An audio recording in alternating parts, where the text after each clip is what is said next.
Got a dream worth more than my sleep. Hustle until you no longer have to introduce yourself. If you're going through hell, keep going. Those are just a few hustle quotes that I found with a simple Google search.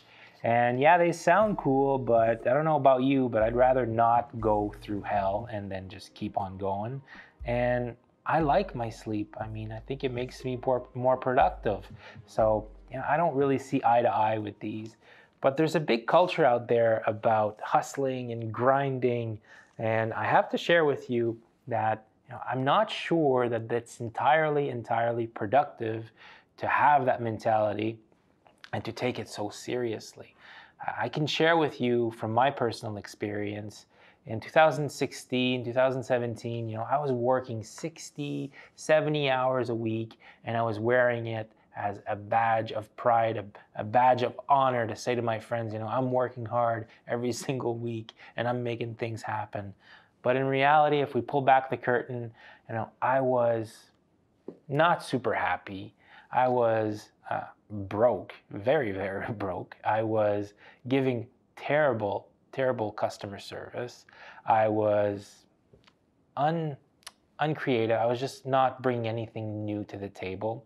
And I think that's what happens with a lot of people is when they get stuck on this train track of just hustle and grind all the time, it robs them of a lot of their energy.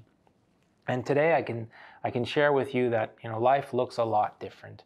I've since taken a break from that hustle culture, and I still work really, really hard. Don't get me wrong, but the effort that I put in is a lot more focused. And I can attribute that to taking some time off for myself and distancing myself from work once in a while. And I think that if you're able to do that, you'll find yourself more motivated. When you get back from the time off, you'll be ready to go. You'll be more creative. Your customer service will go up through the roof. I can totally say that for myself, that when I'm taking time off and I'm rested and I'm not overworked, my customer service really, really improves. And I want to share with you guys some ways that you can start to implement some time off for yourself. And I've got 4 tips for you guys here.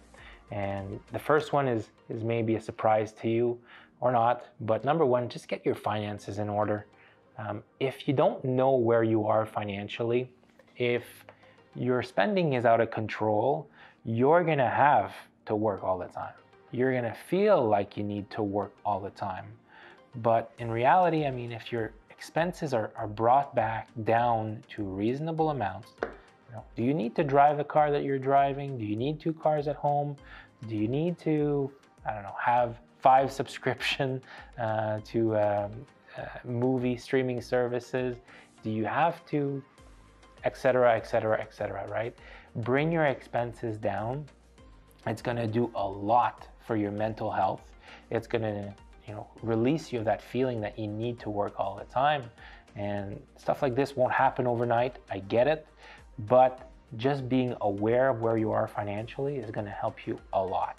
Number 2, plan in advance. Have a goal for your year. I talk about this every single episode. At least I feel like you need a goal for your career. You need a goal for whatever you want to achieve this year, because the people that say, I want to make as much money as possible, well, they're working as much as possible and they don't take any time off, and they end up being on the burnout track, and that's just not good. Just have a goal for yourself.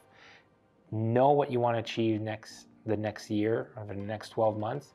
And number 3, break it down into small bite-sized pieces. If you want to achieve $100,000 in this year, right? What is that? Do you want to work just 10 months out of the year?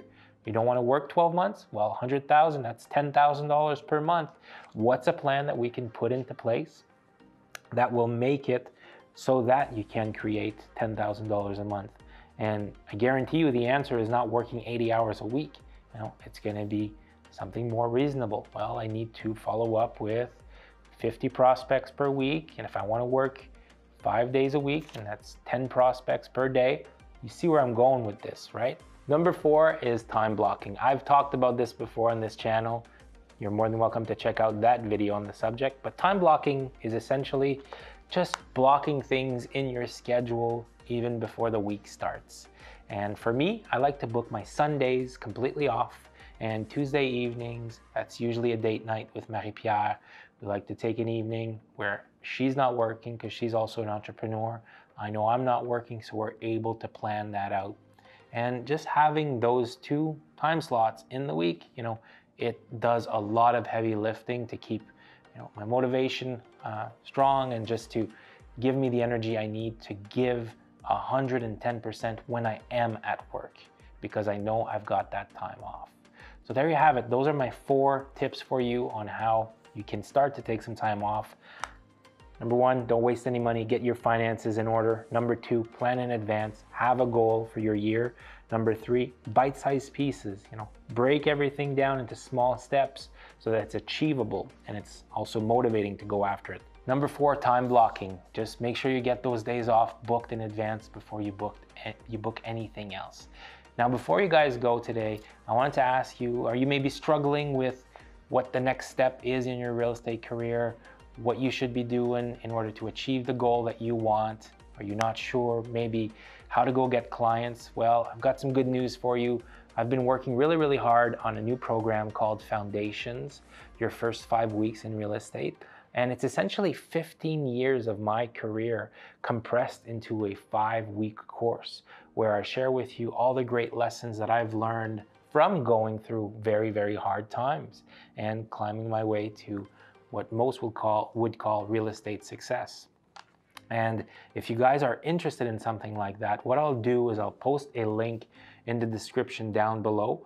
And for people that are watching this video and click on that link, I'm going to give you guys a 25% discount, but it will only apply to the first 20 people that click through that link. So it's a great course. I would love to have you go through it. We're building an awesome community around this course, and I think that you guys will get a lot out of it. So there you have it, guys. If you're enjoying these videos, make sure to leave a like. It's going to help a lot of new realtors just like yourself discover this channel. Make sure you're subscribed to the channel if you're not. And as always, I'll be back next week with some more tips and tricks. I'll see you then. Ciao.